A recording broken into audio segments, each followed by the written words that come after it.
Yes, again, I say welcome to John Sports Corner on the SosoBone Media Network. And I like to say that, John, again, I will congratulate you because this platform is got the value that a lot of people have been looking for, and the sports update that you have been doing, covering so many different sports, has been welcomed. Not, and I've been asked to encourage you to expand the platform so that some people do not feel left out. Because I try to tell them that basketball is not one of those things that you spend too much time watching because you're watching too much cricket. Mm.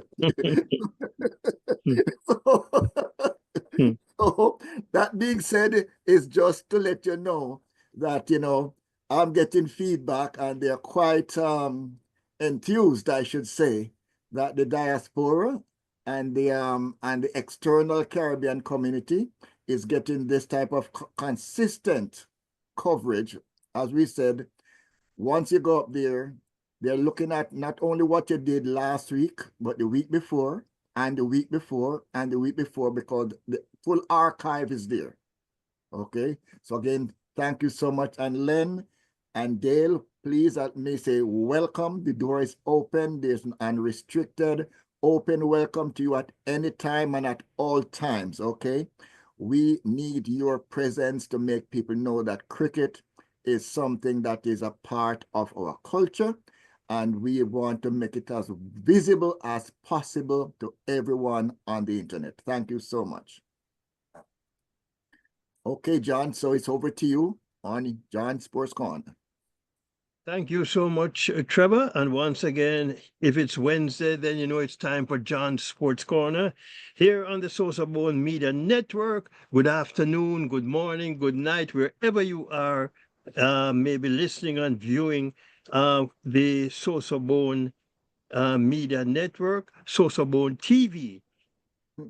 Before we go into the meat and potatoes or the source of bone of everything, let me remind you, you may go to Winner Circle Sports in the SosoBone shop and purchase your choice of merchandise as listed.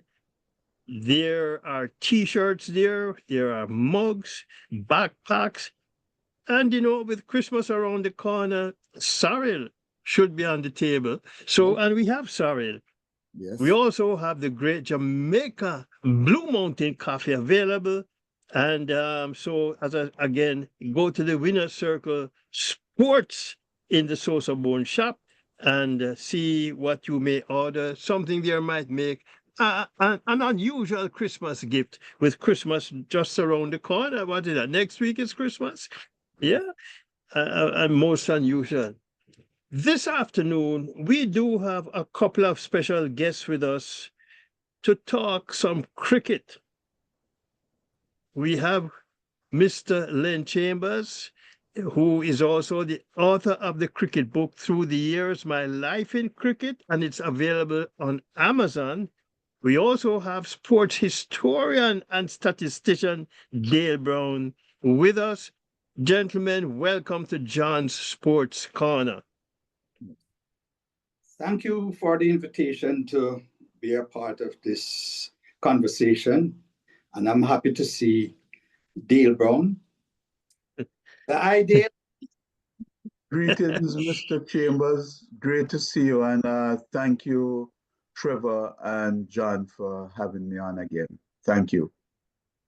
I would also be remiss if I did not say that Mr. Len Chambers is also a Cricket Hall of Famer. Gentlemen, Trevor and I have talked a bit about the recent West Indies Super 50 final that ended in a forfeiture by both teams. And Len, since you have been a cricket administrator and at the highest level, I'm going to ask you to open the innings and let us talk about the steps taken or required when rain prevents the start of a game. John, like you and most cricket lovers, were disappointed at what took place a couple Saturdays ago. I was really disappointed. On that day, I was watching a cricket match in Willow. And on the internet, ESPN, I tuned in to watch the Jamaica-Barbados final. What I was seeing was a game that was played 2 years ago. And I thought it was a present game. But how could it have been? Because there was Rovan Powell and Smith of Jamaica. They had seen him earlier that day playing in the in Sharjah. I think it was a 220, or it could have been a 210. I think it was 220. So immediately I contacted Junior Bennett, who's one of our national senior selectors. He was watching a game at Shedwin Park, an under 13 trial game or practice game. And I asked him what was happening. And he said to me that I was watching a game, a tape game that was played 2 years ago. However, because of the weather, they were having a lot of rain in Trinidad.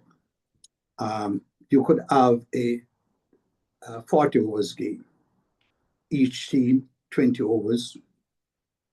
So this was about 2.5 hours before the decision was taken by the umpires that the coin should have been spun. Now, Junior Bennett in Jamaica, 2.5 hours, was fully aware of the conditions of play. So I was very surprised when the players went against the decision of the umpires. We all know that the umpires, they're the officials. And once the umpire advised the captains that the coin should be tossed, they should have.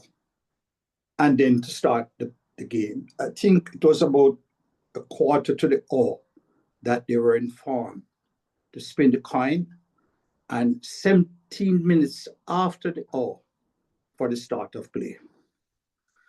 For whatever reason, listening to Robert Ains on his arrival in Jamaica, I was so disappointed when he said he agreed with the players.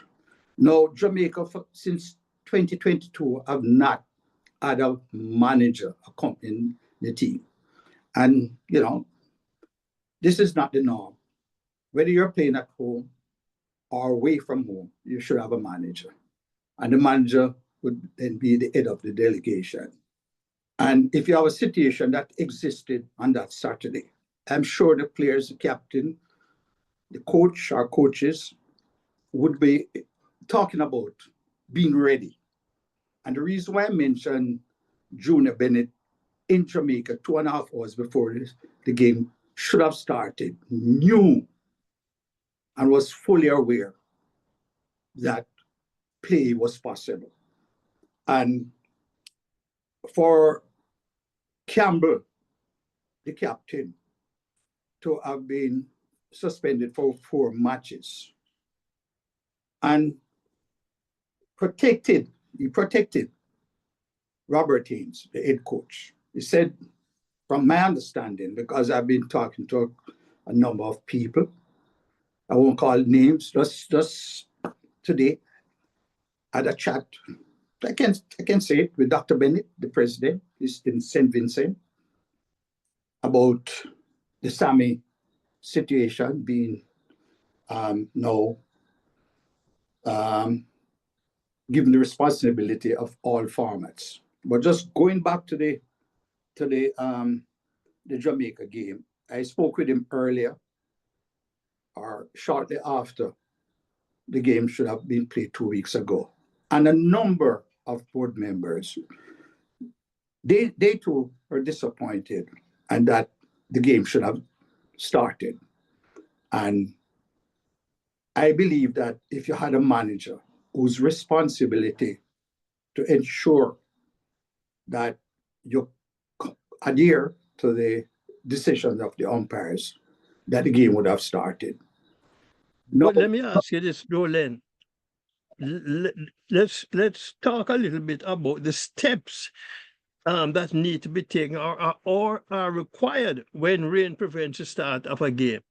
Well, if rain interrupted the start of the game, the umpires would periodically check the field, the pitch for sure, to make sure that there's no leakage. The pitch was covered, and the outfield.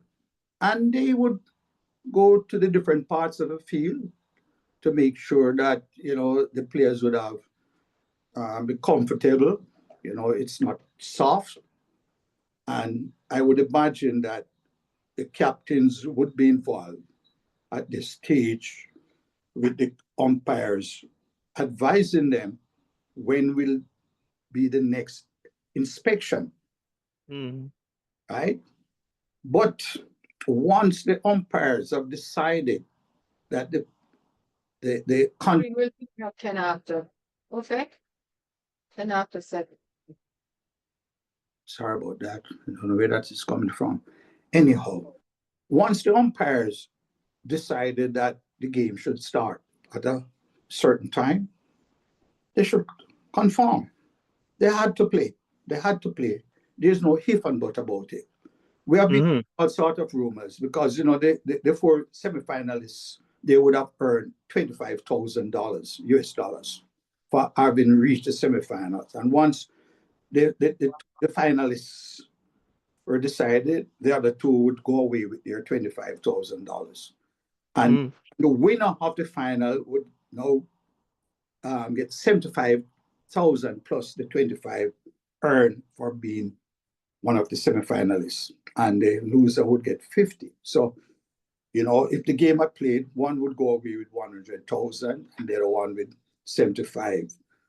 And my information from a Jamaica perspective is that the Jamaica Cricket Board of Control would get 40% of what they won, and the player 60 to be shared among them. Now, as it is, it's just 25,000, which they actually earn. But it was sad to note that Robert Haynes. I've been talking to a number of former players, and they're so. And I talked to Dr. Bennett this morning, and I let him know that the Jamaica Cricket Association should deal with the issue. It was wrong of him to have said that he agreed with the players. Robert Haynes has been playing the game for a long time. He has been coach of the Jamaica senior team. He was also a selector and then became chairman. And recently they had a problem, and he was elected chairman for an interim or period. So he should know that you have to play. And I'm sure that any decision like that, the players would be involved. And the two coaches, Terence Clark was the assistant. I don't see any reason for an assistant coach in a regional tournament. You have your trainer there, right? And the coach. That's good enough. It's a regional tournament. Let me ask you this though. I know the final was to start at, I think it's at 1, and then it started raining at noon. But for Dale, let me bring Dale into this. As a player, you're focused to going to start at 1. Then the rain. What's the psychological impact this may have had on the players? Dale. Okay, thanks, John. As time goes by, they naturally would get more uncomfortable because they were told that the 6:17 start was 17. absolute latest time it would start. And there are two issues. First of all, the umpires are absolutely right. They are in control of the game. But I believe much more is going to come out of this, because if rain fell for such a long time, and it seems odd that at the very last minute, 30 minutes before the deadline, that you would have now told them that you have to get taped up, wrapped up, get ready to play within, say, 25 minutes. You know, the captains go out and toss, etc., etc. Was there a push to get the game in, taking everything into consideration with the sponsors and everyone that is involved, the not just the sponsors, but the broadcast partners? What was the issue there? And did the captains tell them that they were not comfortable going out there and play? I believe that regardless of that, the team should go out, and after 2 balls or whatever, then you could refuse to play. But they were not advised properly, I do believe. You know, the one thing I haven't heard, and you know, you mentioned this deal about how long the rain was falling, but we haven't heard when the rain stopped and the condition of the field. Yes, the match referee and the umpire say play ball, but we haven't heard that discussion. What was the condition of the field? Was that why the players didn't want to go out on the field? Is that an open question? Yeah. Okay, yes. Well, once the umpires say play, you comply. You're there. You have to. They're the officials. They have the last say. And with regards to the condition of the field, the umpires would have, along with their third umpire, the match referee, Ryan King, who himself was an international player. I had the opportunity of managing him at the West Indies youth level, Pakistan and Bangladesh. And these guys, you see, you know, players, most of the times, players do not look at regulations. Umpires do. Players don't take an exam to qualify to play, but umpires do. And their umpires are aware of conditions of the field, how suitable it was to start. And I understand what Dale is saying, that they could have started, and if the conditions unsuitable, then they could bring it to the attention of the umpires. The umpires would also ask, where on the field it is uncomfortable for you.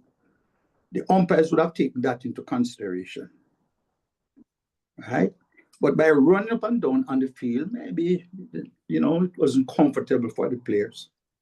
And I also heard what Dale said with regards to sponsors and being there. You don't know where the sponsors are coming from. You take into consideration that you have to come by plane, stay in hotel. That's a cost. So you want to push for the start of the game and the broadcasting with ESPN, right? And all that, you know, need to be looked at. And if this was, you heard the rumor that the umpires were told that these things should be taken into consideration, I don't think any umpire would agree with that. They just would go out and do what is expected of them as umpires. Let me ask you this though. There had to be discussions between teams, the captain and the management staff. So why only the captain are being raked over the coals? I wouldn't say rake over the coals, you know, and I remember at the end of the first day's play between Bangladesh and the West Indies at Sabina Park. Remember, the game started after tea, and Roach was interviewed at the end of the day's play and asked what it was like, you know, waiting for the commencement of play. And he said, we were ready to play. That to me sent a signal to Barbados and Jamaica that they should have been ready. With regards to knowing that it was raining, you have It's a big ground. They haven't here that they could be warming up. They could be warming up. And remember, it's not a competition that is a week after you're finished playing that you're going to have this finals. These guys have been playing, the teams leading up to the semifinals, finals. So these guys, you know, they're much ready. How long would it take to warm up? Just, you know, to loosen up. This they could have done in the dressing room. Yeah, but the question, Len, is there were discussions, had to be discussions between teams, but it seems as if the sanctions, only the captains are being sanctioned for the forfeiture. Why only the captains? Well, you know, the captain is the leader, right? He's the leader of the team, not the coach. Maybe in basketball, I don't know. But in cricket, the captain is the man. He's the one who's making the decision. He's the one who's going to spin the coin. He's the one who, you know, is answerable to the umpires, right? Where certain things are concerned. They're going to bring in the head coach, yes, because apparently Robert Ains was the head of the delegation, which I disagree. It should never be. You should have a manager whose responsibility is settled, right? And the head coach has to do with the game, but not so much on the field. You know, talking to the players. And you asked a pertinent question about the teams. Yes, I would imagine that during the course of the day, the players, they know one another. They have been playing for some time, and they would be, you know, exchanging their thoughts and, you know, should we play? Should we start? Right? And the manager, any decision taken by the captain in the circumstances that surrounded this game, the players would have been involved. Let's any of the two teams. Let's deal now with the Jamaica team. The players, the captain, the coaches, and the manager. They would be discussing, you know, what need to be done. If the team was already selected, our name, they could always change because they haven't spun the coin. And you need to bring in an extra batsman or spin bowler or fast bowler. Then captain and the team members would be discussing this aspect of it. But it boils down to the players not adhering to the principle of the game, the discipline of the game. The umpire's decision was final, and they should have started the game. They could take it from there, as Dale said, you know, spin the coin, go, start the game, and take it from there, right? But they, even if they should have say, well, you know, we're unable to continue. And once the umpire said play, if that team, the fielding team, decided to walk up, then they would have forfeited the game. Mm-hmm. Yeah, John, the Scorpions Captain John Campbell, I suppose, on the advice of the Jamaica Cricket Association, has accepted his role in the forfeiture and apologized.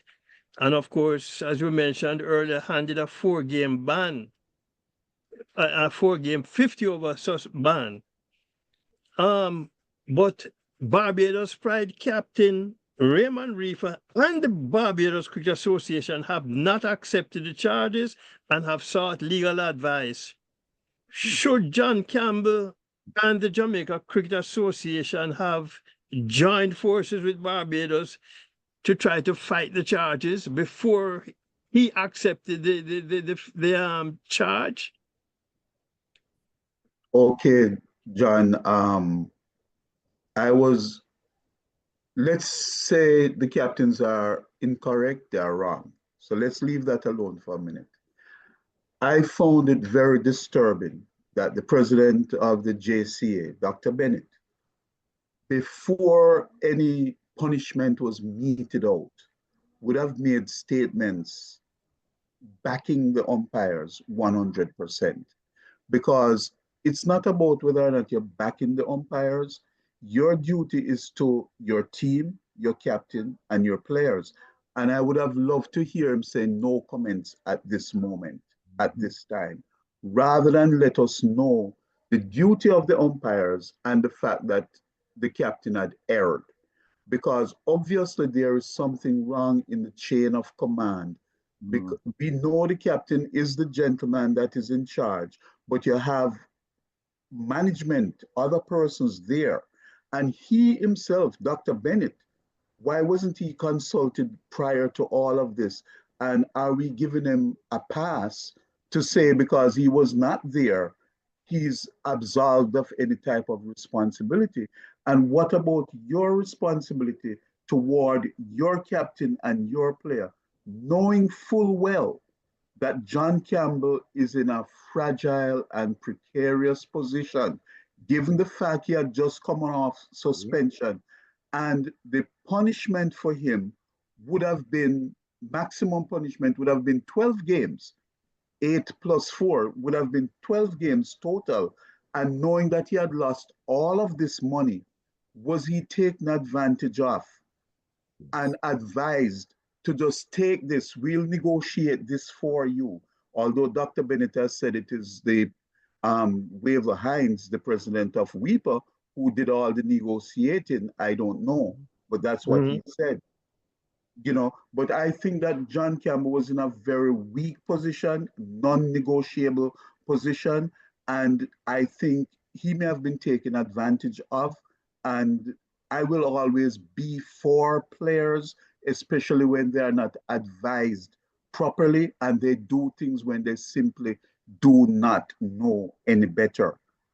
And you see, Barbados is backing Raymond Reefer, which they should do. Whether or not he's guilty, your duty is to back the player. You're not here to back Cricket West Indies at this point. And as a director of Cricket West Indies, as president of the Jamaica Cricket Association, is Dr. Bennett, what side is he on? Which side is he on? So I was disappointed in him coming out and saying what he said at the time that he said it. Now, if the Barbados Cricket Association win this fight, where does that leave John Campbell?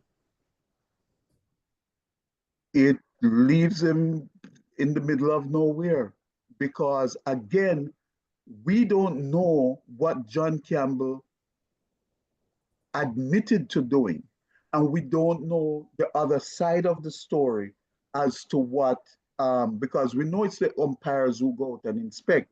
They need now to review the process and say, should representatives of the teams also be involved in the inspection, not to make the decision, but to be out there and saying this is what is going on. Because at the end of the day, it's not the umpires who are running around the field chasing balls and putting themselves in injurious conditions.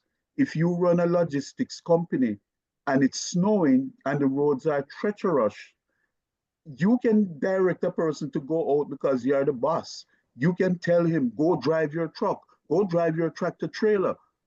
But if anyone gets injured, it's the driver. So shouldn't he have something to say about what happens? And I believe that the process needs to be reviewed. Do you see this John. going to court to be settled? I believe so, because I think they will not be able to. It's going to be a hard push to go against Barbados, because by punishing Campbell, you have no prejudice the case against Reefer, because Reefer has the same exact charges against him. So if he's guilty, if Campbell is guilty, then Reefer must be guilty, and he has not yet been tried. So there will be a problem for them, I do believe. Should Cricket West Indies have had a meeting with both captains before anything was or any charges were made official? Would you like me to respond to that? Yeah. Okay. Now, Reefer got the notice to attend this meeting. I think the meeting would be by the disciplinary committee of the board, and their findings would be referred to the ruling body. It's not those. It's a special committee, disciplinary committee, and situations like that would have to be dealt with by the disciplinary committee, and whatever the outcome is, it's referred to the board. By running on the field, the umpires are experienced umpires. This wasn't their first game. They have been around a long time. The match referee, Ranking, he has been around, played a lot of first-class cricket and an international cricketer. And they would have looked at the field. They would have looked at the field and came to the decision that it was playable. You know, and for a decision, what you should do, you had to call your president, call back home. No. You don't need to do that. There's no need to contact Dr. Ben on that or the Barbados president. They don't know. You have responsible people there, the head of your delegation. That must be taken care of. It's not a situation that you have a flight problem and you don't know to be connected, then you have to call back home. This is something that you decided right here, common sense and knowledge of the game should have had an impact on the head of the delegation. And this is why I'm so upset with Robert Haynes. I'm upset. I've spoken to so many players since that happened. And if you were to hear their responses, is that Campbell should have been convinced that he had to play. He should have been told. And I believe that the coaches, they let us down badly. Well, let me ask this question. And it was maybe mentioned earlier, could TV rights and the sponsorship influence the decision to play when really the field was not good to play on? That's what I said, John. The umpires are seasoned umpires. Their credibility is at stake. How can they agree with something like that, which has nothing to do with play, nothing to do with the commencement of play for the game to have been started? How can they be party to that? No, I don't believe. They are disciplined people. They know the rules, and they go by the rules. The team, with reference to Barbados, I was told that that Reefer he had an appointment outside of Barbados, and the time that he was asked to, he would not have been available. This is what asked to do what? So to meet, it would be both, Campbell captains. With Cricket West Indies. Well, with the disciplinary committee, yes, Cricket West Indies. But did Campbell meet with them? Well, he would have to, or the Zoom, whatever. They would have to ask him why, and what premise. Why did you refuse to play? They couldn't just hand out, meet out a verdict without. Yeah, because I have not heard that they have met or were asked to meet with Cricket West Indies. I know Campbell had a meeting with the JCA, but I don't know that they had a meeting or he was asked to meet with the Cricket West Indies. John, from what I know, once you accept the charges, then it does not go to a disciplinary committee. There's no need for it to go to the disciplinary committee. Mhm. And as it is said, it was negotiated down from the maximum charges to what he eventually was charged with.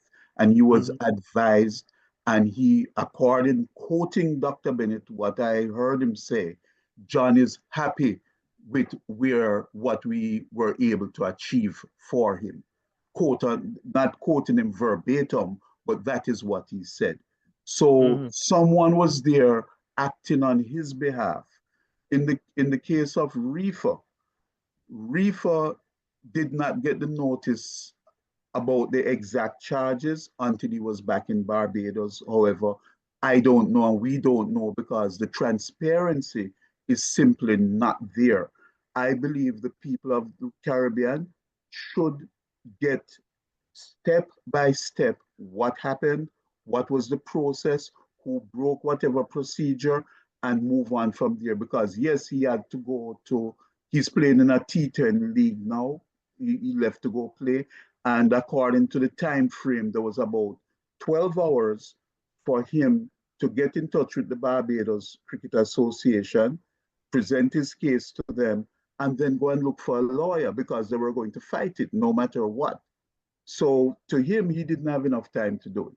I can't tell him that he had enough time, because that's his prerogative.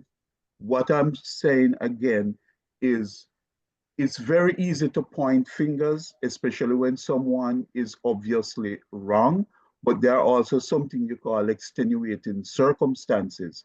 And the cricketers, we know what they should know, but we also know what they don't know, because we see it every day in their actions that they are not aware of rules and regulations. And the only time they can be aware is if there is some type of education process that the cricket associations let them know. John Campbell, which, for him to be captain in the Jamaican team, coming back after what he came from, it's a very tough ask for him, you know. And it's a tough ask to say to him, listen, you are in charge of all of this. And we know that it cannot be so. We know it can't be so, especially someone as fragile as him and the situation that he is in right now. You know, I would love for, if something happens on the tour, you don't wait. We should have moved from the days of Roy Gilchrist, when the captain, Franz Alexander, could just say something and destroy someone's career just like that. We should have moved way past that and give people their due diligence. I do believe.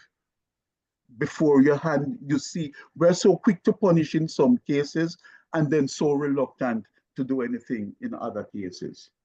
You know, If after Dale, I think that the Jamaica Cricket Association,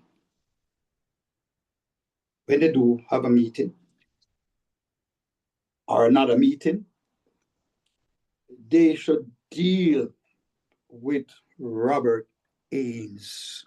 I think that Robert Ains influenced John Campbell. If John Campbell was doing something wrong, Robert Ains should have known, right? I also believe that every player in that team would have played perhaps under 15, under 17, under 19 as regional tournament. And just going back, before I left Jamaica, in those 14 years, I was chairman of our youth selection committee. We're talking about under 19 players, some of them 15, 16, 17. We have people coming in to teach them etiquette, so on. We have somebody from the Umpires Association and would remind them of the decision that they took on that day, that is a no-no. They're taking all the players. I'm not going to excuse the players. I'm not going to. But is not John Campbell so much?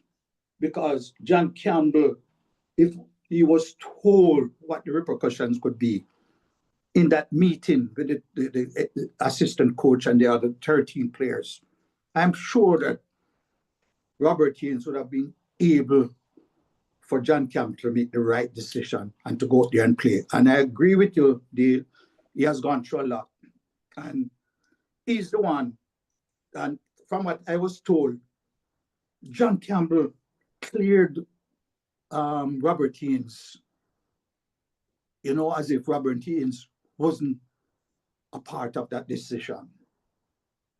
Which is sad, because he's the one that is suffering, John Campbell, not Robert Haynes. And Robert Haynes should be held responsible. The captain would have agreed with him if Robert Haynes had said, John, gentlemen, we have to spin the coin and start the game. What they want to do after is beside the point. Just start the game. And the blame to me, and I've spoken to a number of members on the cricket board. I spoke to 3 today, right? Last night, one after midnight, we were talking, right, about the same situation. Robert Haynes should be held responsible. And John Campbell, as you said, Dale, you're so right on that. He has gone through a lot. And I think he succumbed to what Robert Haynes' decision was for the start of play. If after the process of a hearing and a review of the whole situation, and it turns out that the playing surface was indeed treacherous to play on, do that say something about match referee Ryan King and his inability to make the right decision under pressure? I won't go into that. I don't want to answer that. But then again, John, I don't think this guy is pretty young. He's still in his. He would still be in his 40s, right? Ryan King, yeah. Mm-hmm, mm-hmm. He has a long way to go. Maybe he might be even thinking of being in the elite group that goes around the world where cricket is being played, and earn some good money.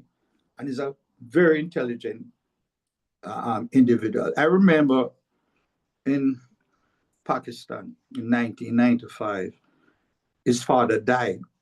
And when the CLA assistant secretary, or it could have been Steve Comanche, the secretary, got on to me and no.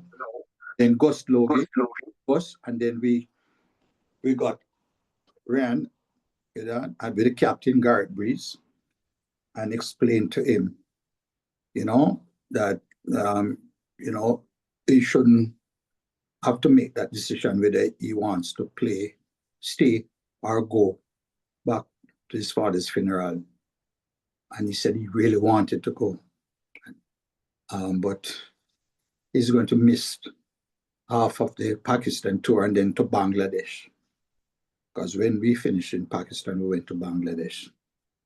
And, Gus and I, we took the decision, no, we're not going to ask for an additional player because we wanted him to come back and play.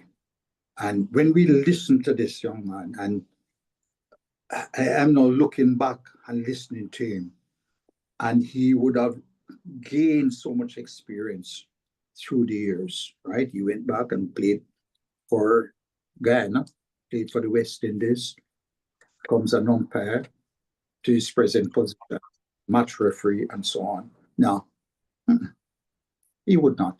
He would not. He would not. And the umpires, as I said, I'm backing the umpires because, sometimes it's good to listen to the people who have been there. And the first person that I called was Steve Buckner, right? Who lived maybe about 5 minutes walk from where I'm living. Mm-hmm. And he said, Vijay, the guys should have started the game. What comes after, you can talk about that, but just start the game. Just start the game, right? I'm not saying that there's certain parts of the field that might be not too safe. I'm not saying that by saying it just like that. You have to look into it deeper. The umpires would have gone around that field near to the pitch, because if you have a wide strip, maybe they just cover the plain strip. Those areas are unprotected. The umpires would have looked, they would have examined and come to that decision that they should have spun the coin, and they should have. I'm really sorry about John Campbell. You have to feel it for him. You really have to feel it for him. And from what I heard, you know, he took all the responsibility. Why? Why put the guy in that situation? You know, and I think the JC, it is incumbent on the JC to have a meeting. If they had one before, and I want to ask about that, right? But have another meeting, and you have to get Robert, you have to get the two coaches, which is Robert and Terence Scott, along with the captain. And as a matter of fact, you can invite all the players too, right? If they were told along the way before the game should have started, what were the thoughts, what the thinking was like. Just as Roach mentioned at the end of that display, the first day's play, that sat there at Sabina Park, right? When he said that we were ready to play. You can warm up inside the dress room or just outside of the dress room, right? And in that 31 minutes before they actually start the game, you could take 15 minutes. The fast bowlers just loosen up the boards, you know, the keeper there gathering the ball and so on. I don't think that is an excuse. That's not good enough. That's not good enough, in my opinion. Yeah, Dale, I guess we can say that John Campbell got caught in another bad decision. What kind of psychological impact that might have on him going forward? Okay, John, you know, we are big advocates of mental training for these players, and not just to make them better cricketers, but to make them more better rounded individuals. So that when you get into situations, your awareness of the situation and the ramifications of your actions, that there's clarity in your mind as to what you're actually doing. And I feel for John Campbell because I know he has a long history, the latest of which was him getting the ban for the anti-doping infringement, coming back. And I'm not saying it in hindsight because I said it before, being pushed into the limelight like this, getting the captaincy, was really a very precarious position to put someone like him in when there are other persons on the team that could captain the team. He didn't need to be captain. And it seemed as if they are fast tracking him back into the Jamaican team, and maybe out of guilt because apparently someone made an error with him. Experienced and very intelligent persons made an error with him in terms of the punishment he got, which they are saying he should not have gotten, etc. And it leaves us now to say where to from here. Will he get help? Will he get remedial help from Jamaica and Cricket West Indies? I heard the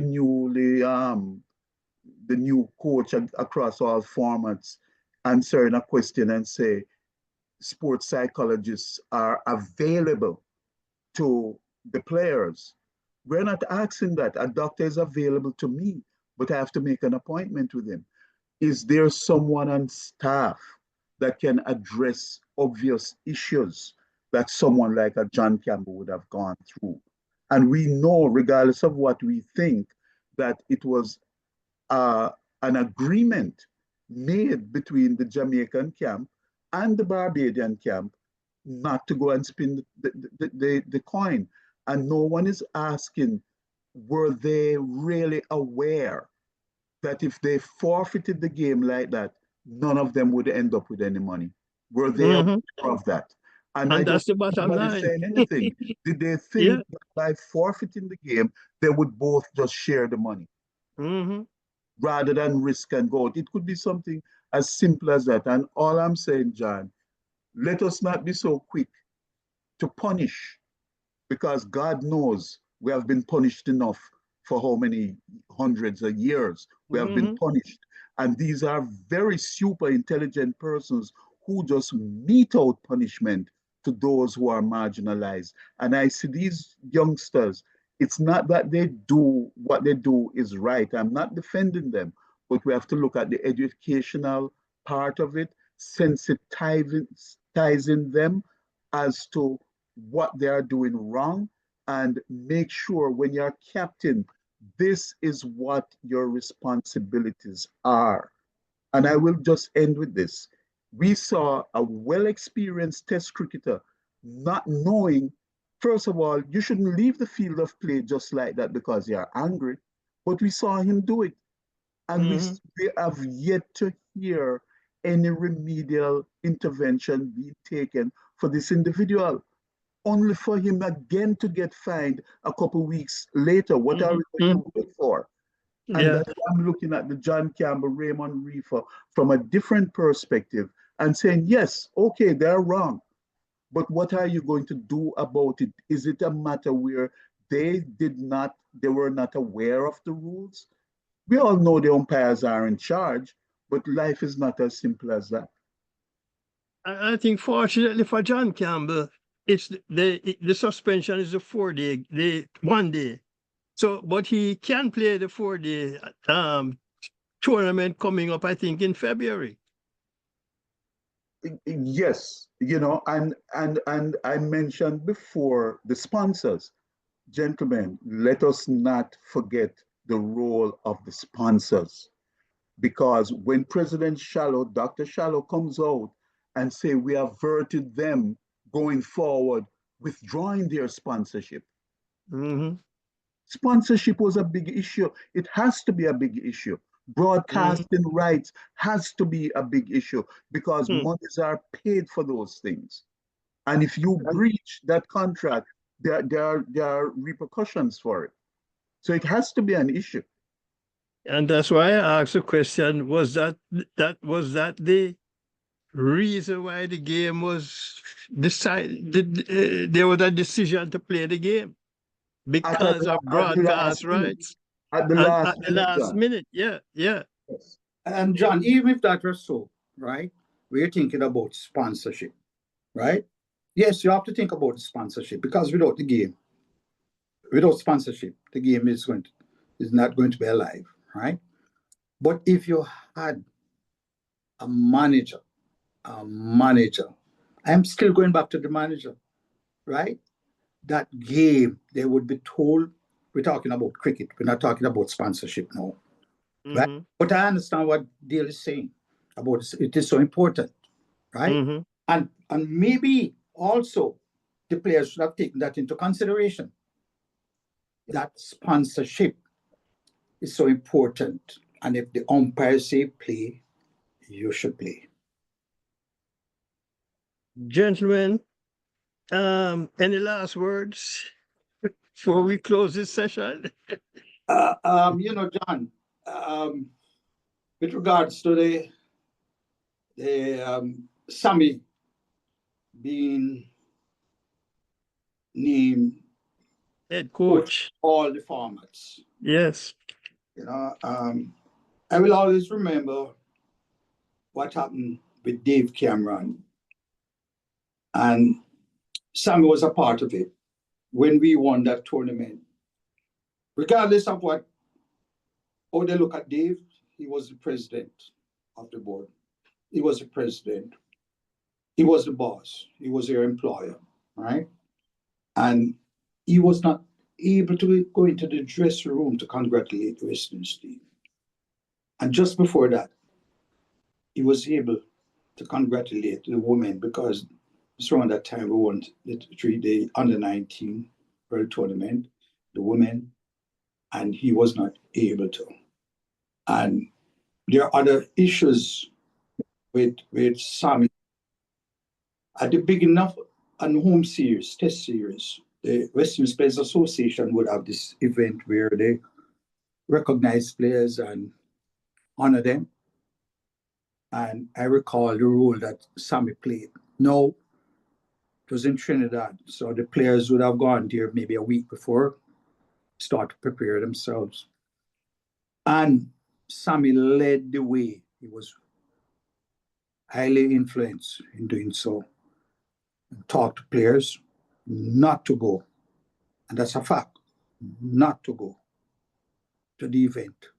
And Sammy used the excuse that he had a previous engagement.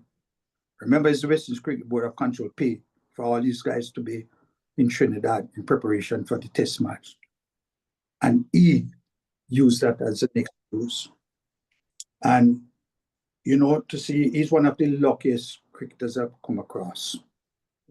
Really lucky, right? And when I look back at Andre Coley, he started in last year in March 2023. I was there in South Africa. All right. He played 5 test series. 5, yeah.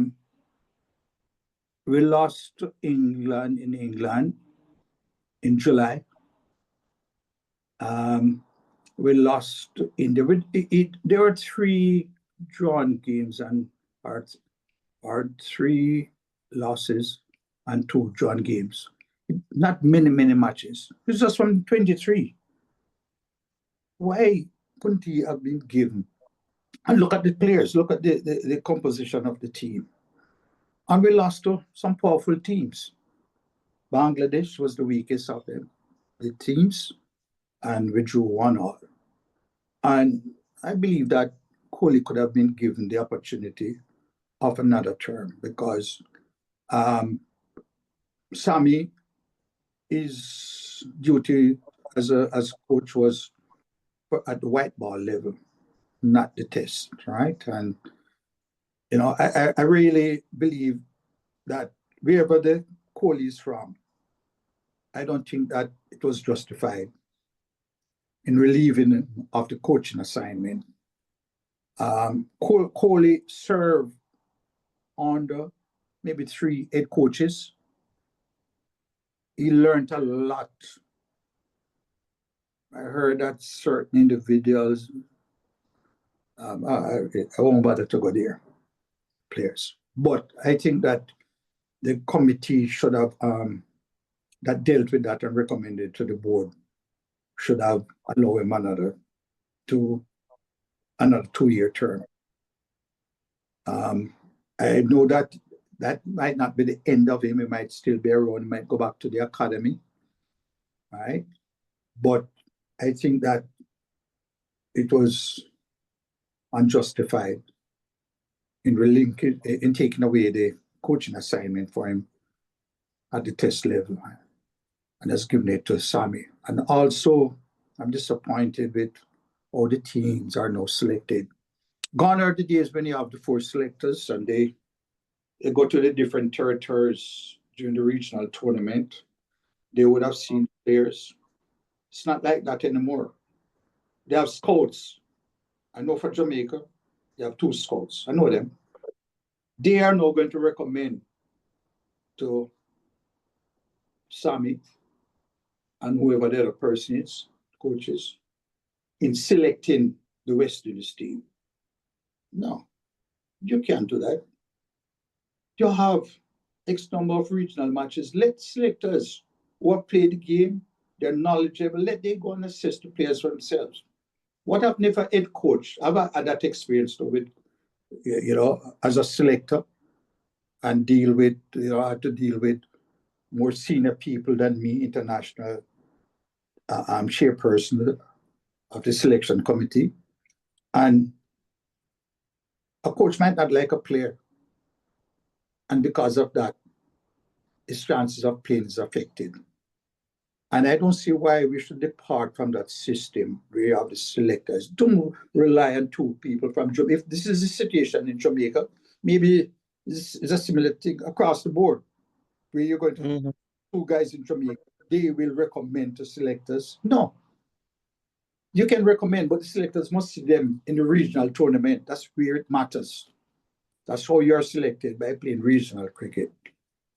As a matter of fact, this was cleared. I cleared this up this morning.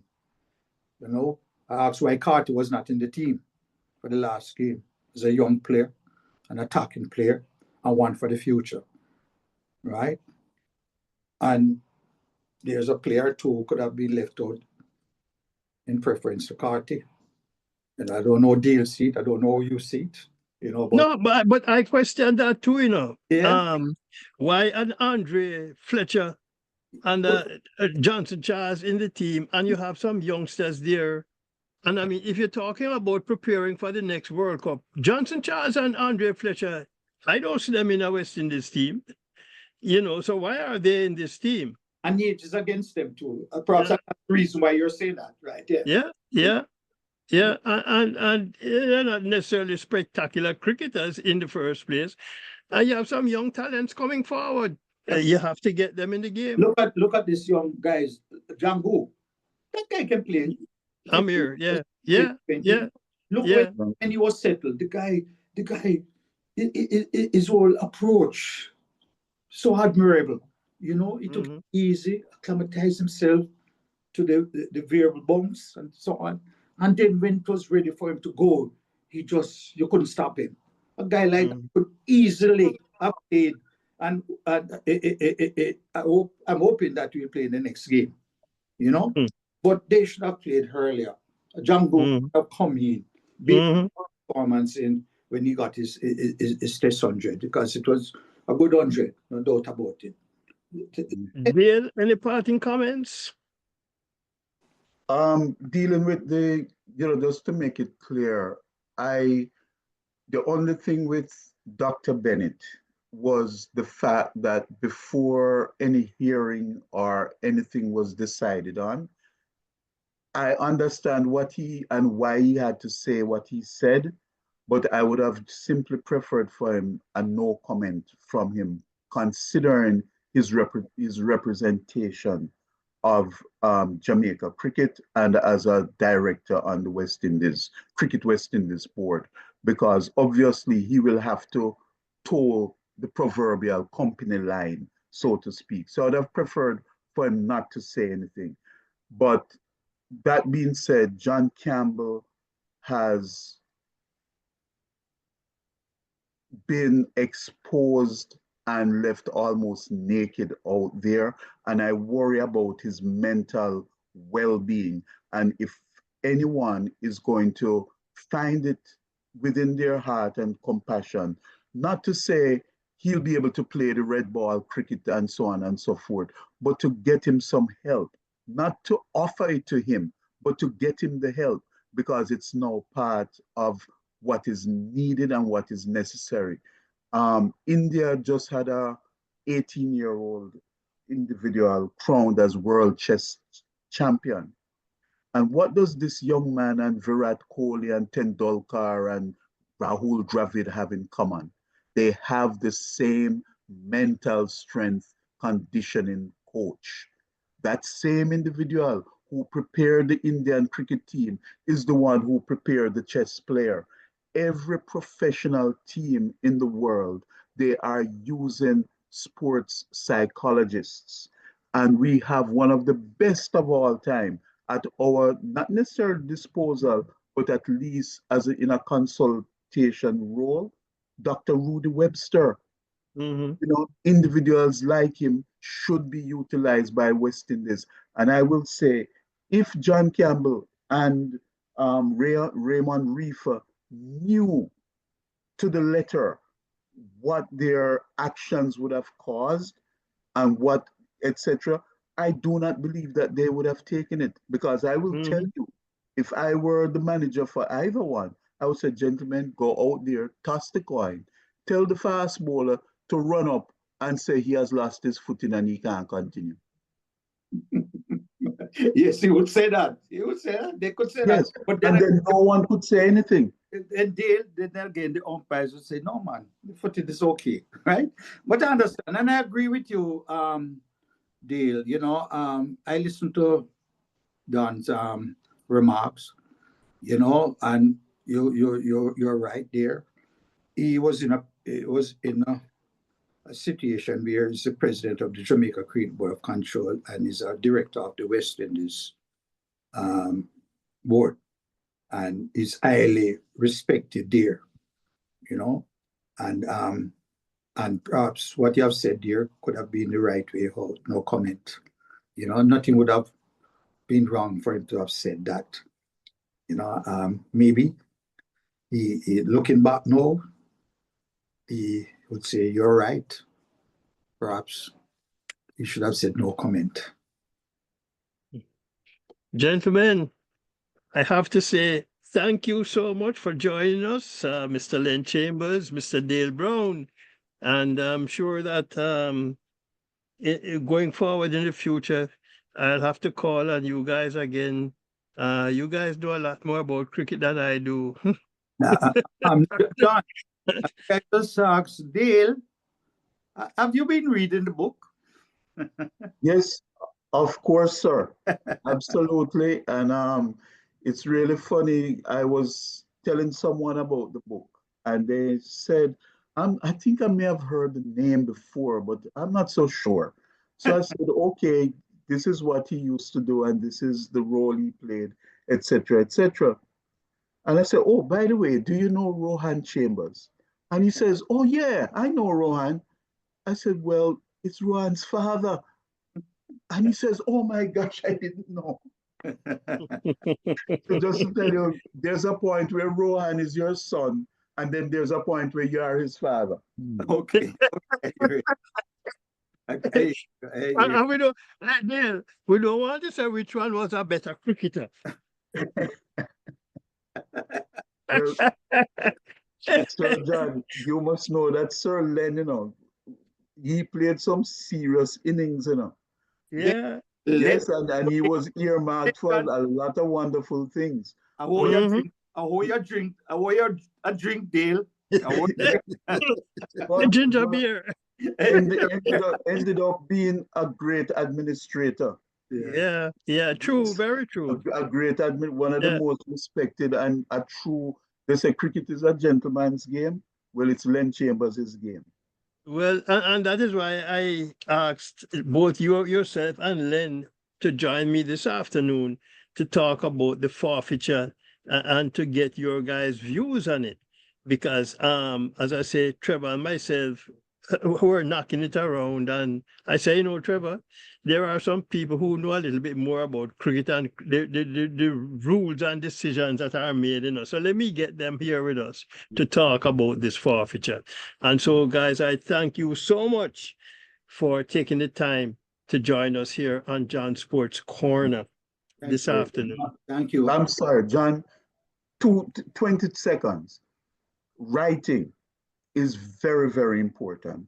And one of our shortcomings is that we do not archive our experiences from the personal and from the communal point of view. Mm-hmm. And to see Len step to the fore and tell his own story. And it's not only his story, it's a story of Jamaican cricket.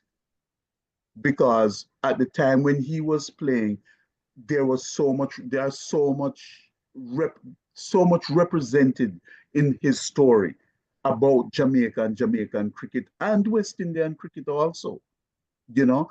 And so I enjoy his book. I've read it and totally enjoyed it and really applaud him for taking the time out to write that book, because many of us, we don't do that. And I'll say this, you know, Dale, I think it was last week's program, and I was talking about Julian Alfred and her foundation and what she has done for her alma mater, primary school, having a Christmas party and giving out gifts and all that kind of thing, and how she spoke to the kids. And I recall in Len's book when he talked about Alfred Valentine coming back to Jamaica and that parade in Spanish Town and the impact it had on him as a youngster.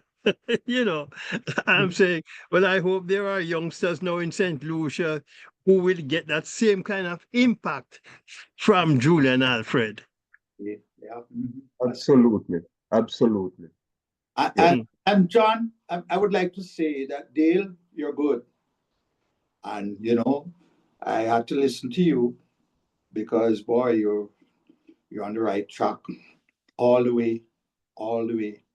You know, and I've come to respect you from hearing from John himself and Mass Bailey about you, you know. You delivered, man. You delivered in this program. You certainly did. As if you're part of the organization. Okay, guys, thank you so much, and we will talk. Okay, thanks for being here. Thank you, gentlemen.